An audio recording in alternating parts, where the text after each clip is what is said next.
তো এখন আগত আমাকে ফোন করছিল যে পার্সেল একটা অর্ডার দিয়েছিলাম কয়দিন আগত, তো পার্সেলটা আছে। আর পার্সেল নিকির জন্য আমার চলে যাচ্ছিলাম রাস্তা দিতে আসি, তো দাঁড়িয়ে আসি পার্সেল তো এলাম নাই।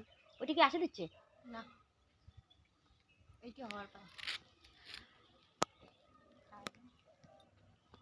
তো অর্ডার দিয়েছিলাম মুই ১ সপ্তাহ আগত। তো ১ সপ্তাহ পরে আসছিল, মানে ওটাতে গিয়ে ফোন আসছিল যে তোমার একটা পার্সেল আসছে।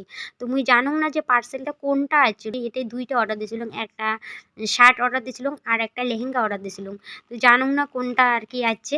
তো মোর তো খুব আনন্দ হওয়া দিচ্ছিল যখন ফোন আসছিল, যে মুই ভাবছিলাম বোধহয় লেহেঙ্গাটাই আসছে। মোর কি আনন্দ যে যখনই ফোন আসছে এক লাফ দিয়ে আঁকড়ে চলে গেছিলাম। আর সারাদিন কিন্তু ওদিকে প্রচুর ঠান্ডা ছিল। ঠান্ডার মধ্যে সারাদিন গ্রামের মানছি তো তোমরা জানেনই, সারাদিন আমার আগুন পোহাইতে যখন ফোন আসছিল, তো দিদি আর মুই চলে গেছিলাম রাস্তা। আর পার্সেলটা নেওয়ার জন্যই অপেক্ষা করেছিলাম। অপেক্ষা করতে করতে দাদারা চলে যাচ্ছিলো, তো দাদারা এসে জিজ্ঞাসা করে দিচ্ছিলো যে কী অর্ডার দেওয়া ছিল। তো সঠিকটা কর পাওয়া দিচ্ছে না যে কী হচ্ছে। তো মুই জিজ্ঞাসা করলাম যে দাদা কী হচ্ছে, শাড়ি না শার্ট আছে।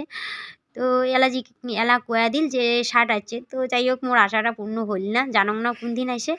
যে ২৬ তারিখ দেওয়ার কথা, মুই জানং না কয় তারিখে আইসে। তো ওইটার অপেক্ষা করিয়া আসুন, মনটা খারাপ হয়ে গেল। তো মুই ভাবছিলুম, প্রথমে তো ভাবছিলুম যে হয়তো বোধহয় লেহেঙ্গাটাই আসছে। কি আনন্দ, লাফ দিয়ে চলে গেছিলুম। তো আর মোর মনের আশা পূর্ণ হইল না। তো সারাদিন কি ঠান্ডা ছিল সেই দিন, আর কওয়াই যায় না এমন ঠান্ডা। তো সারাদিন মনে হয় যে ভুটানের থাকি বোধহয় এলা, মনে হয় যে আমার একটুকুনাই বেশি ঠান্ডা। আর বাড়ি চলে এসেছিলাম, তারপরে পার্সেলটা নিয়ে বাড়ি চলে এসেছিলাম। বাড়ি চলে এসিয়ে বসেছিলাম।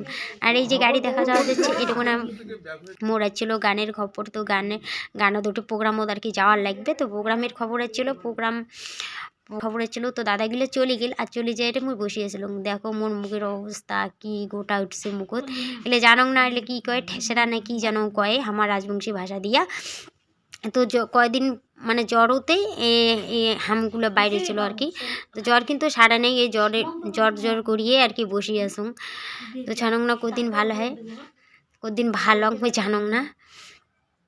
মুখত প্রচুর ঠেসরা হয়েছিল, পুরো মুখটা একেবারে ঘামাসির মতো হয়ে গিয়েছিল। তো আজকের ব্লগটা এই পর্যন্ত। টাটা, সবাই ভালো থাকেন, সুস্থ থাকেন।